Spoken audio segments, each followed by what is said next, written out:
em 78 nós tivemos uma grande decisão, como nos velhos e bons tempos do futebol, aqueles clássicos que arrastavam pequenas multidões aos estádios. E naquela ocasião, o Campeonato Paranaense de 1978 foi decidido em 3 clássicos atletibas.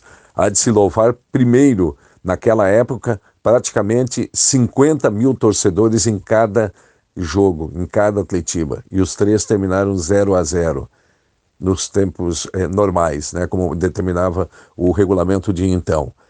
E o público maravilhoso, o torcedor, assim, num clima, fazia muito tempo que um atletiba não era decisivo para a sorte de um campeonato.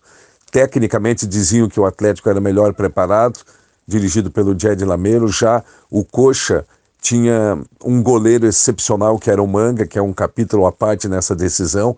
Tinha no meio-campo o talento do uruguaio, o saudoso Pedro Rocha, cracaço no São Paulo, e que no final de carreira defendeu o time Coxa Branca. Pedro Rocha ditava o ritmo do jogo, cadenciava o jogo no meio-campo, enquanto que o goleiro Manga, especialmente no terceiro jogo, pegou de tudo, pegou até pensamento, enlouquecendo verdadeiramente os adversários, os jogadores e a torcida do Atlético. Os clássicos, naquela ocasião, eram todos disputados no Couto Pereira. Não havia o Pinheirão e a Vila Capanema e o próprio, então, estádio Caldeirão do Diabo Joaquim Américo não comportavam partidas de caráter decisivo.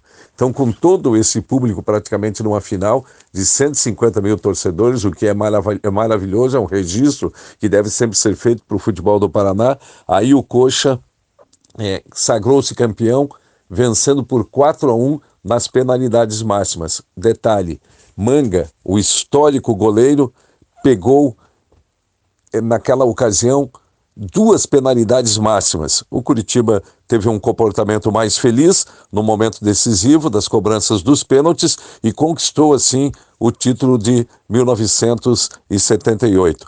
Foi maravilhoso, foi um frenesi, as torcidas participando de uma maneira ativa e no campo o Atlético atacando muito, atacando em todos os momentos, partindo para cima, tentando vencer dentro da casa do Coxa, mas o Manga pegava tudo.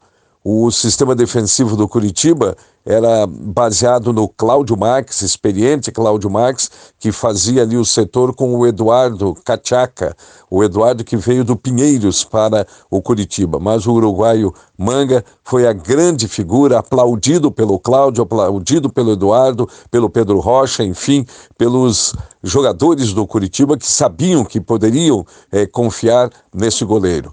E como todo mundo confiava. Só que o Manga, há histórias e até lendas que o Manga quase que enlouqueceu o presidente, o ex-presidente, também saudoso Evangelino da Costa Neves, porque ele pediu mais dinheiro.